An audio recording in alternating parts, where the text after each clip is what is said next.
सोमवार को विधानसभा की कार्यवाही में इतना कुछ देखने को मिला कि पूछिए मत।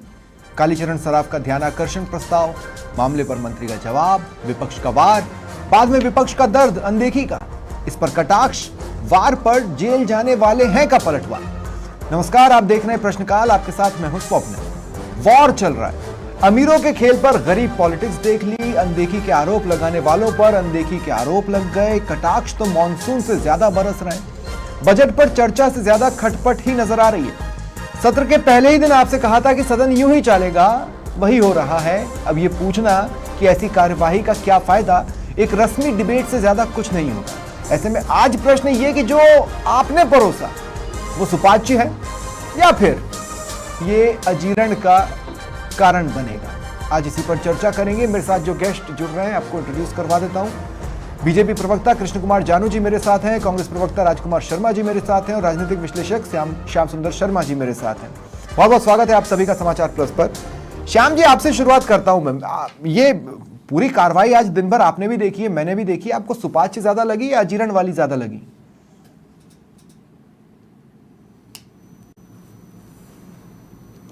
श्याम जी, आपकी आवाज नहीं आ रही, आपको म्यूट हटाना होगा।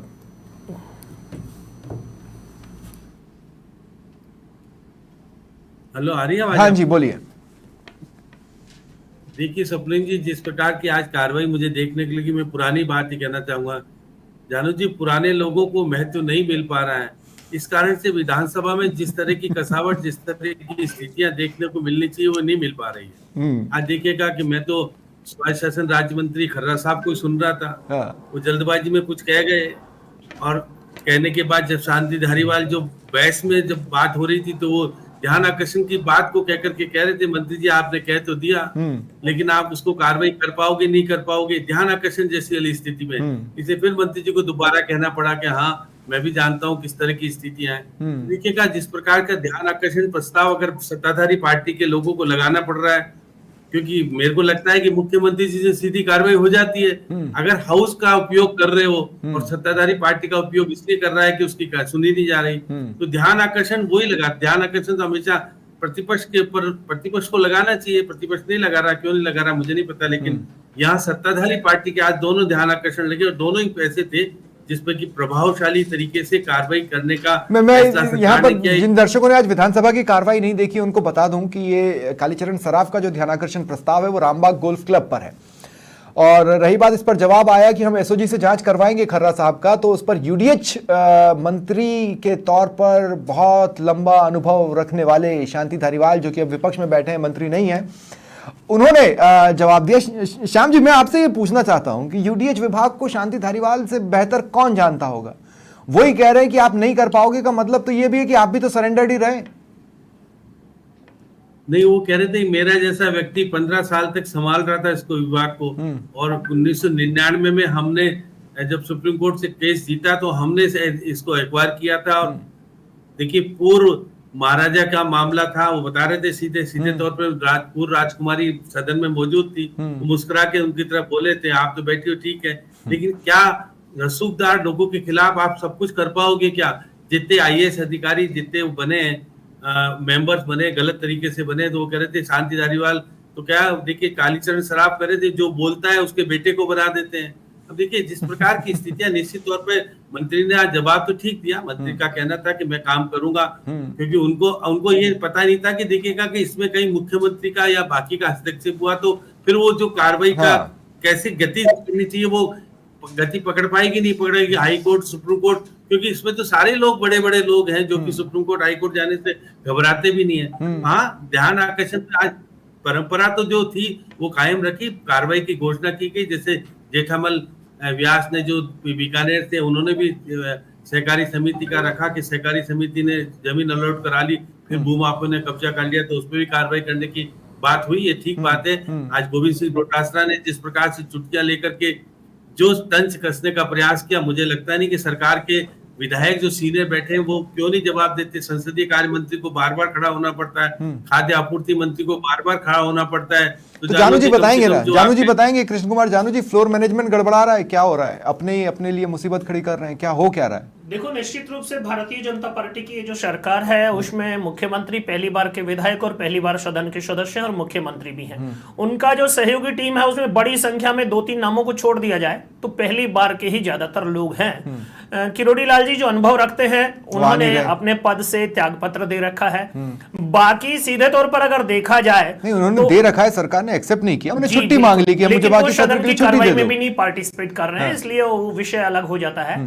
यहाँ पर गजेंद्र सिंह जी खींवसर जो अनुभवी हैं उनको जो विपक्ष है वो टारगेट नहीं कर रहा है। दूसरे अनुभवी मंत्री हैं मदन जी दिलावर, उनको विपक्ष ने पर्टिकुलर टारगेट किया है कि उनके सवाल जवाब और उनकी पार्टिसिपेशंस पर किस प्रकार का व्यवहार विपक्ष कर रहा है। ये इस बात का संकेत है कि कहीं न कहीं हमने जिन नए लोगों के साथ मौका दिया है, जो प्रयोग किया है, उसके हम जो परिणाम लेना चाहते हैं, तो स्वाभाविक रूप से वहां टीकाराम जूली, गोविंद डोटासरा अपनी भारी पड़ रहे हैं, जो भी अपनी गतिविधियां हैं उससे घेराबंदी तो करेंगे, लेकिन इसी में और सफल भी हो रहे हैं। दिखने में ऐसा लग रहा है कि शायद सफल भी हो रहे हैं। निश्चित रूप से मीडिया को लग सकता है सफल हो रहे हैं, मीडिया को क्या लग रहा है? लेकिन आप तो जो खुद ही मान सामने रहे हैं। आ रहा है उसके परिणाम आएंगे। जिस प्रकार के वो सवाल उठा रहे हैं उन सवालों पर सरकार जो है निर्लिप्तता के साथ जब काम करेगी तो आपको लगेगा कि सरकार ने वास्तव में रामबाग गोल्फ वाला जो मामला है, गोल्फ क्लब वाला जो मामला है, कृष्ण कुमार जानू जी, आप समझिए 5-5 साल आप लोग बदलते रहे, जो नहीं बदला वो था रामबाग गोल्फ क्लब, है ना? तो आप इसमें जांच से ज्यादा रस्मी और बोल ही क्या सकते थे? देखो, कुल मिलाकर के जहां सारे विषय पर इसमें पूर्व मंत्री शांति धारीवाल जी ने भी विषय में अपने आप को शामिल किया था, और इस सारे विषय में वर्तमान के जो यूडीएच मंत्री हैं उन्होंने जो बात कही है, आप शांति धारीवाल जी की कार्यपद्धति और झावर सिंह जी खर्रा की कार्यपद्धति में जो वास्तविक अंतर है उसको तभी अनुभव करना जब इस विषय पर उन्होंने जो बोला है वो होता हुआ दिखेगा। मेरे को राजकुमार भाई आप मुझे थोड़ा सा बताइए, ये जो पूरा मसला है, ये मसला बीच बीच में मीडिया में तो आता रहा है, लेकिन सियासी तौर पर सदन में इस तरह से इस मामले को उठाया जाना, ये तो शांति धारीवाल की भी विफलता है, उससे पहले की सरकारों की भी विफलता है, ये तो सभी की विफलता है। तो इस मुद्दे को कालीचरण सराफ ने उठाया तो शांति धारीवाल अटैकिंग हुए। इतने एक्सपीरियंस के बाद तो वो खुद भी ये मुद्दा उठा सकते थे, बना सकते थे, वो क्यों नहीं बना रहे थे? स्वप्निल जी, सबसे महत्वपूर्ण बात यह है कि विधानसभा के अंदर ध्यान आकर्षण का जो मुद्दा है वो भारतीय जनता पार्टी के वरिष्ठ विधायक ने उठाया। हाँ। और वो वरिष्ठ विधायक किस लॉबी से आते हैं, इसके पीछे एक बहुत बड़ी बात छुपी हुई है कि वो वसुंधरा जी के खेमे से आते हैं। नहीं, पर इतना और जरूरी भारतीय मुद्दा जनता कांग्रेस के पार्टी पास क्यों में- नहीं था जी, इतना जरूरी मुद्दा कांग्रेस के पास क्यों नहीं था? यूडीएच तो शांति धारीवाल भी संभाल चुके हैं ना, अच्छा खासा संभाल चुके हैं। जब कांग्रेस पार्टी का विपक्ष का काम जब भारतीय जनता पार्टी का खुद विधायक कर रहे हैं, भारतीय जनता पार्टी खुद टुकड़ों टुकड़ों में बटी हुई है, तो फिर विपक्ष को जरूरत क्या पड़ रही है? कालीचंद सराफ वसुंधरा राजे की लाडले हैं, वो मामला और सही है, मंत्री नहीं बनाया गया। वो मामला और सही है। भारतीय जनता पार्टी आप देख रहे हैं स्वप्निल जी, विधानसभा में किस तरह के टुकड़ों में बटी हुई है। कोई आ नहीं रहा है, कोई बैठ ही नहीं रहा है, कोई इस्तीफा दे रहा है, और जो काम विपक्ष को करना चाहिए उन्हीं के विधायक कर रहे हैं। अशोक गहलोत नहीं आ रहे, अशोक गहलोत नहीं आ रहे, गहलोत साहब तो एसोस चल रहे हैं। पायलट साहब आज दिखे नहीं।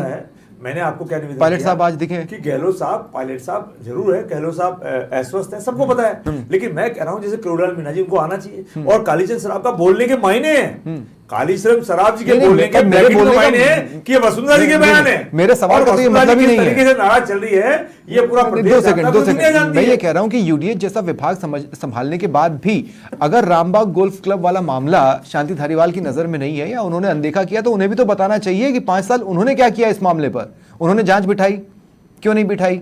अगर ये मसला इतना गंभीर है जितना कालीचरण सराफ ने उठाया है और अब विपक्ष को लग रहा है कि बहुत गंभीर है, तो 5 साल जब वो यूडीएच विभाग संभाल रहे थे तो उन्होंने क्या किया? उन्होंने कोई जांच की?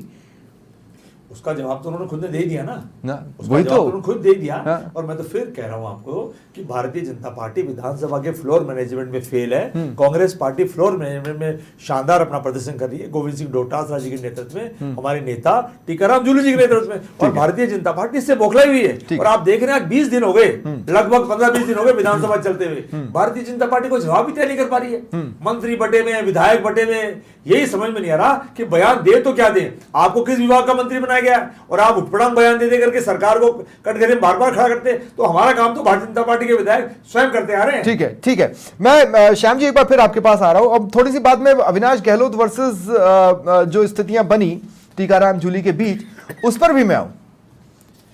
तो शुरुआती दिनों में तो सरकार के पास यही एक बात होती है कि भैया आपके समय में तो ऐसा था, हाँ 1 साल बाद आप ये बोलने की स्थिति में नहीं होंगे, पर इस जवाब पर टीकाराम जूली को पहली बार झल्लाते देखा है मैंने। आज वो झल्लाहट में दिखे।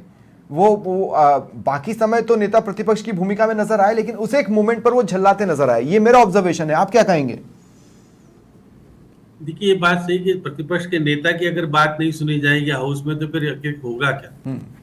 मंत्री तो कोई हैसियत रखता नहीं प्रतिपक्ष के नेता के सामने, क्योंकि देखिए प्रतिपक्ष का नेता अगर भैरू सिंह जी होते थे, वो खड़े होते थे, तो फिर पूरा का पूरा सत्ताधारी पार्टी घबरा जाती थी। यह प्रतिपक्ष के नेता को हर सवाल के साथ बोलना पड़ता है, पता नहीं क्यों, और क्वेश्चन लगाना पड़ता है। मैं तो प्रतिपक्ष का नेता कभी क्वेश्चन नहीं लगाता था।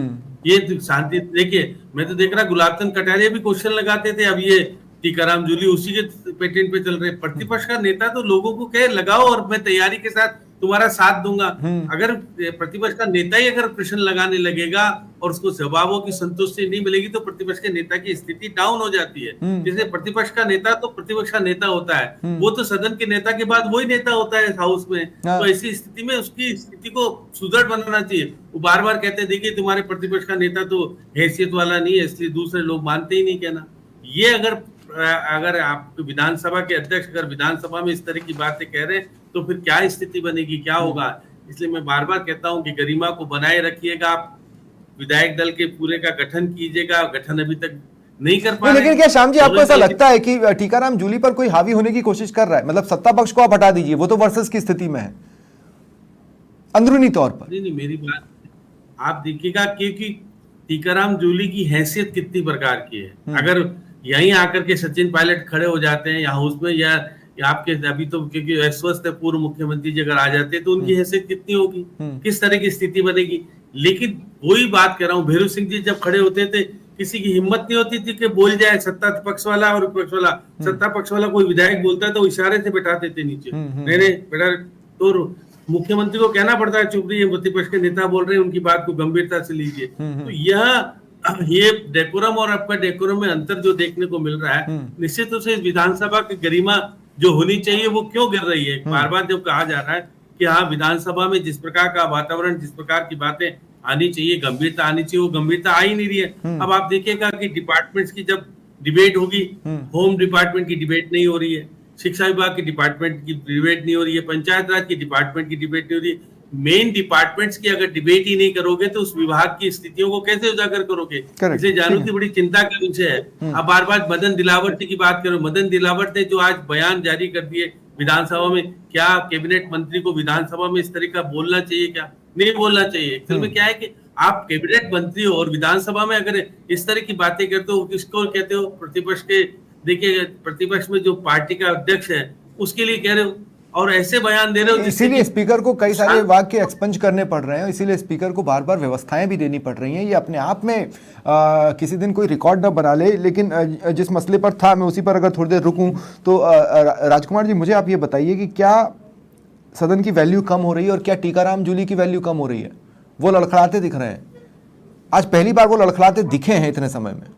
देखिए टीकाराम जूली जी प्रतिपक्ष के नेता हैं, पूर्व मंत्री हैं और कांग्रेस पार्टी के मजबूत नेता हैं।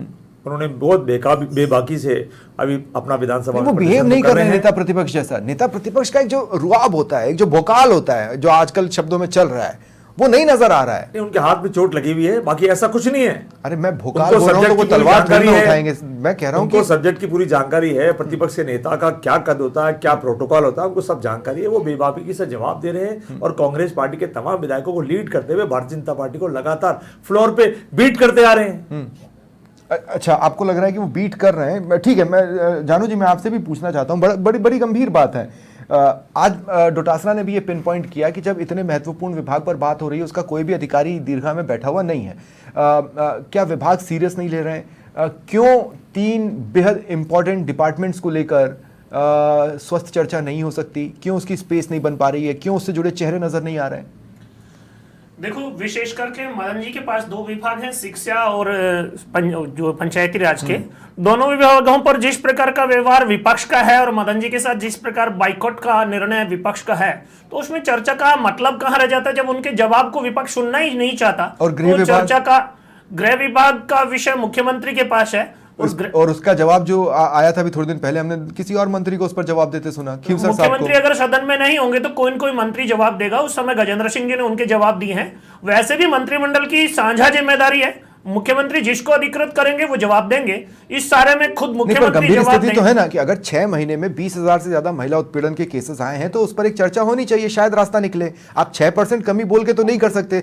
उस विभाग की सीरियसनेस तो सदन में चर्चा के साथ ही पता चलेगी ना। स्वप्निल जी, आपका जो आंकड़ा है वो 20,000 नहीं 14,000 के करीब है। नहीं, मैं मंत्री जी ने बोला है, मैं कहाँ गलत बोल रहा हूँ। महिला उत्पीड़न का जो आंकड़ा है 1 जनवरी से लेकर 30 जून तक का, जी, वो तो मंत्री जी ने कहा है 20,000 से ज्यादा है।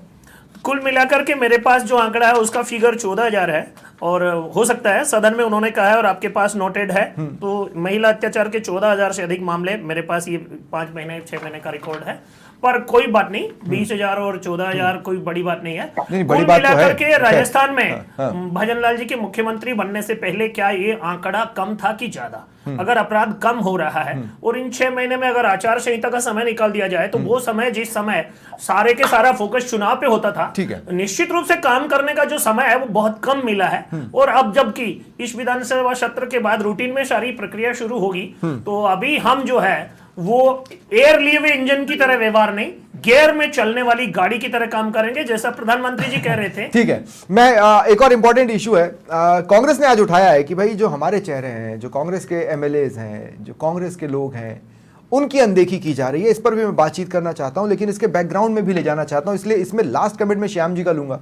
उनके ऑब्जर्वेशन की हम सभी इसीलिए दाद देते हैं, लेकिन पहले एक बार श्याम जी बाकी दलों के कमेंट्स भी सुन लें। इसलिए जरूरी है कि पहले राजकुमार जी मैं आपसे पूछता हूं, मैं आपसे ये पूछता हूं कि यही तो आरोप आप पर भी लगते थे कि भैया सांगानेर से भले ही अशोक लाहौटी हैं, लेकिन सुनी पुष्पेंद्र भारद्वाज की जा रही है। अच्छा, जितने भी विधायकों से कहा कि आप मांगते मांगते थक जाओगे, मैं देते देते नहीं थकूंगा, वो तो कांग्रेस और कांग्रेस को समर्थन देने वाले विधायक ही थे, उसमें बीजेपी वाले तो थे नहीं। तो ये तो आपने जो किया उस पर पार्टी को अगर बीजेपी फॉलो कर रही है तो कर रही है। राजकुमार जी। स्वप्निल जी, पूर्व मुख्यमंत्री अशोक गहलोत जी बार बार कहा करते थे कि मांगते मांगते थक जाओगे, मैं देता देता। किसको कहते थे? और पूरे के पूरे 200 विधायकों के वो मुख्यमंत्री थे, ना कि वो कांग्रेस पार्टी के विधायकों के थे या भारतीय जनता पार्टी के विधायकों के। कांग्रेस पार्टी के राज में, अरे भाई इतने सारे सलाहकार बना, इतने सारे सलाहकार के साथ कोई बेईमानी नहीं किया, कोई पक्षपात नहीं किया, इतने सारे जो सलाहकार बनाए, चाहे अशोक लाहौटी जी का मामला हो सांगानेर, चाहे पुष्पेंद्र जी के माध्यम से काम हो, चाहे अशोक नहीं, अगर पुष्पेंद्र भारद्वाज के थ्रू काम होगा, अगर पुष्पेंद्र नहीं, फिर पुष्पेंद्र भारद्वाज तब जनप्रतिनिधि थोड़े ना थे। आज तो कांग्रेस पार्टी की तरफ से एमएलए के उम्मीदवार थे, वो जनप्रतिनिधि नहीं हुए ना। भारतीय जनता पार्टी के विधायक अशोक लाहौटी। अगर पुष्पेंद्र भारद्वाज की सुनी जा रही है, नहीं, अगर पुष्पेंद्र भारद्वाज की बात को जमीन आसमान का अंतर होगा, पूरी तरजीह दी है। और अशोक गहलोत अरे भाई मैं ये कह रहा हूं, इलाके की बात कांग्रेस का हो या ना हो, क्षेत्र का विकास होना चाहिए। क्षेत्र की बात एमएलए रखेगा या वहां पर हारा हुआ प्रत्याशी? विधानसभा में तो विधायक रखेगा, विधायक रख रहा है, पार्टी का हो, कांग्रेस का हो, तो फिर रखी तो विकास हुआ है। लेकिन डिजायर तो पुष्पेंद्र भारद्वाज की मानी जा रही है। नहीं, डिजायर तो पुष्पेंद्र भारद्वाज की मानी गई। नहीं, लेकिन अगर डिजायर किसकी चलेगी? पूर्व विधायक ने बहुत तारीफ की थी। अव्वल तो डिजायर होनी नहीं चाहिए, लेकिन फिर डिजायर किसकी चलेगी? देखिए, कांग्रेस पार्टी का कार्यकर्ता, कांग्रेस पार्टी का लड़ा हुआ उम्मीदवार, डिजायर का मतलब होता है मैं मेरी अनुशंसा करता हूं। अरे भाई मैं कह रहा हूं कि अशोक लाहौटी मांगते मांगते थक गए, लेकिन मिला तो पुष्पेंद्र भारद्वाज को। मैंने हम क्या निवेदन किया, अशोक लाहौटी जी की पुरानी रिकॉर्डिंग निकाल लें, पूर्व मुख्यमंत्री अशोक गहलोत जी की सार्वजनिक मंच में उन्होंने बहुत। अच्छा, दूसरी बात, इतने सारे जो आपके विधायक थे और आपको जो समर्थन देने वाले लोग थे, उन्हीं को तो सीएम कहते थे। गहलोत जब सीएम थे, दूसरों को थोड़ी ना कहते थे कि जित मांगते मांगते थक जाओगे, मैं देते देते नहीं थकूंगा। उन्होंने भरी विधानसभा में ये कब कहा? बजट स्पीच में कहा। किसके लिए कहा? जनता के लिए। बाकी टाइम पे जब अपनों के लिए कहा। इतने सारे सलाहकार बनाए, वो क्या करते थे? इसी को तो स्क्रूटनी करते थे। स्वप्निल जी, जब भी अशोक गहलोत जी के पास भारतीय जनता पार्टी का विधायक गया हो, कोई नेता गया हो, उन्होंने पूरा सम्मान देने का प्रयास किया है, चाहे वो विधायक तो आपके लोगों को सम्मान नहीं मिल रहा, आपको सम्मान नहीं मिल रहा। अच्छा आप बताइए, नहीं, विधानसभा में ये इशू आपने उठाया, आपको सम्मान नहीं मिल रहा। भारतीय जनता पार्टी के नेताओं में विस्तार हुआ। तो विधानसभा में आप जब ये मुद्दा आपने उठाया कि आपको सम्मान नहीं मिल रहा है, कि आपके लोगों को सम्मान नहीं मिल रहा है, आप ये कह रहे हैं कि हमें सम्मान नहीं मिल रहा है, ये तो भारतीय जनता पार्टी खुद वो क्यों बताएगी? आप बताओ ना, पीड़ित तो आप हो, पीड़ित तो आप हो कि भारतीय जनता पार्टी या के जो नेता हैं वो किस तरीके से कांग्रेस पार्टी को साइड में करने का प्रयास करें। ये तो टीकाराम जूली जी अनुभवी नेता है, गोविंद सिंह डोटासरा जी शानदार नेता है, तो भारतीय जनता पार्टी को विधानसभा में शिकस्त दे रहे हैं। अरे वाह, टीकाराम जूली अनुभवी नेता और डोटासरा जी शानदार नेता है। दोनों एक जैसे नेता नहीं है। ये कम से कम ये क्लासिफिकेशन आप खुद समझ रहे हैं, ये बड़ी बात है। राजकुमार जी, कृष्ण कुमार जानू जी, मैं आपसे एक बात पूछना चाह रहा हूं। मान लीजिए कि किया गहलोत राज ने, तो फिर भजन लाल डिफरेंट कैसे हुए? उनके राज में भी अनदेखी हो रही है। देखो, अनदेखी का मतलब होता है कि जिस प्रकार अशोक जी गहलोत की पिछली सरकार चली उसमें 99 मुख्यमंत्री थे। हाँ। हर कोई खुद को मुख्यमंत्री मानकर ही व्यवहार कर रहा था। और अब विधायक जो कांग्रेस के हैं वो अनदेखी की बात इसलिए हाँ। कर रहे हैं कि अधिकांश को आदत पड़ गई थी मुख्यमंत्री की तरह व्यवहार करने की। अब वो बात चल नहीं रही है तो सवाल उठ रहे हैं। बाकी नहीं, पर ये तो भारतीय घूमकर आप जनता पर भी आ पार्टी रहा के है। विधायक खुद सदन में आज कांग्रेस ने आपके 4 इंजन गिनाए, प्रदेश के 4 इंजन। जी, कांग्रेस में भी वो इंजन पर्याप्त मात्रा में है। सदन में गोविंद डोटासरा तो आपके और में है, जूली के आपके बीच में इंजन संघर्ष। है। आप ये कह रहे हैं कि आपके यहाँ 4 इंजन है? नहीं, हमारे यहाँ एक इंजन है। मुख्यमंत्री के नेतृत्व में सरकार चल रही है और बाकी सारे लोग उस बात का अनुसरण कर रहे हैं। और उस सारी प्रक्रिया में विपक्ष जो बाधा डालने की बात कर रहा है वो आपके सामने आ ही रही है। तो क्या आप अनदेखी कर रहे हैं? जी। टीकाराम जूली अगर बोल रहे हैं तो आपके एक मंत्री कहते हैं कि देखो, टीकाराम जूली को दबाया जा रहा है, और एक चेहरा कहता है कि टीकाराम जूली को दबाया जा रहा है, और दूसरा चेहरा कह रहा है कि टीकाराम जूली बार बार खड़े होकर बोल रहे हैं। देखो, टीकाराम जूली जो है वो खुद अपना डेकोरम मेंटेन करें। वो हर बात पर ठीक खुद है। सवाल करने खड़े हो रहे हैं और सदन की कार्रवाई में जितनी बार वो तो उन्होंने उनका हक स्टेटअप है, वो तो उनका हक है। ये व्यवस्था तो बनाई गई है। जी, इस हक से इनकार कौन कर रहा है? हाँ। हर बात में टोका टोकी और रीजनेबल सवाल, दो अंतर की बातें हैं। अरे पर नेता प्रतिपक्ष को ये पूरा अधिकार है कि वो जब चाहे बोले।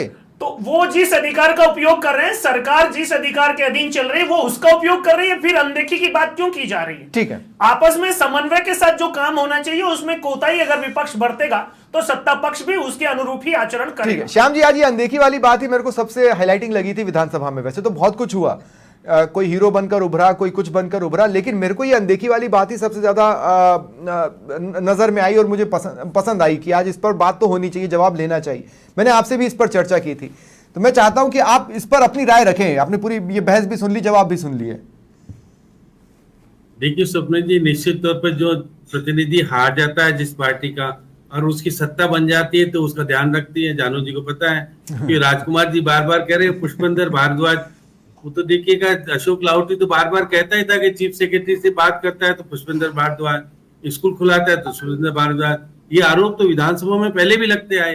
और देखिए, मेरे को सबसे बड़ा अचंभा जब लगा कि आसन पर बैठा हुआ व्यक्ति क्या बोलता है कि व्यवस्था पुरानी है, वो कायम है। भैया, आप तो विधानसभा के अध्यक्ष हो, आपको तो उस कुर्सी पर निष्पक्षता के लिए बैठाया। आपको तो कम से कम जिस विधायक की नहीं सुनी जा रही है उसको तो फ्लोर पे कम से कम कहो कि हम सुनेंगे आपकी। यहाँ सरकार आपकी सुनकर सरकार आपकी सुनेगी, मैं सुनाने का प्रयास करूंगा। जो रेफरी है वही अगर फील्डिंग करने शुरू कर दे सरकार की तरफ से तो फिर तो विडंबना ही अलग हो जाएगी। जानू जी, ये तो मैंने पहली बार देखा कि प्रतिपक्ष तो चलो अपनी बात कहेगा कि हमारी बात नहीं सुनी जा रही है, सत्ताधारी पार्टी के साथ अगर आपका विधानसभा का अध्यक्ष शामिल हो जाएगा तो फिर प्रतिपक्ष का कौन संरक्षण करेगा? तो मैं बार बार कहता हूं कि प्रतिपक्ष के नेता को अपनी हैसियत बनानी इसलिए चाहिए कि अपने प्रतिनिधि की बात अगर नहीं सुनी जा रही है तो तरीके से बात करके उनको विधानसभा अध्यक्ष को कहे कि आपको सुनना पड़ेगा, क्योंकि ये प्रतिनिधि जीत के आया है। नहीं, लेकिन अगर श्याम जी अगर अनदेखी होती आई है तो अनदेखी की बात को निकालना कितना तार्किक है या कितना समझदारी भरा कदम है? कौन इसे हजम करेगा, कौन इसे मानेगा?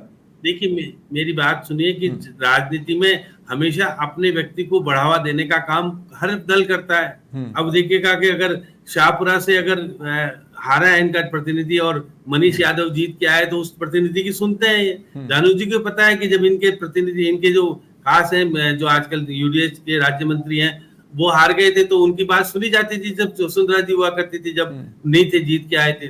तो ये बहुत सारी चीजें होती हैं देखिए राजनीति में। लेकिन फ्लोर में अगर विधानसभा में ये चर्चा हो जाए कि देखिए हमारी बात, जनप्रतिनिधि मेरी बात नहीं सुनी जा रही है, मेरे से हारने वाले क्या काम हो रहा है, ये गंभीर विषय बनता है। वो भी तब जब रविंद्र भाटी भी कह रहा है, अगर आपने सुना हो विधानसभा में कि भाई मेरी क्यों नहीं सुन रहे हो। वो तो कहते थे कि जो हारने वाला था वो तो 18 हैंडपंप लगवाता है, जीतने वाला 2 हैंडपंप लगवाता है। वो तो पूरी राजनीति खेल हो गई, इसलिए तो बाड़मेर हार गए जानू जी।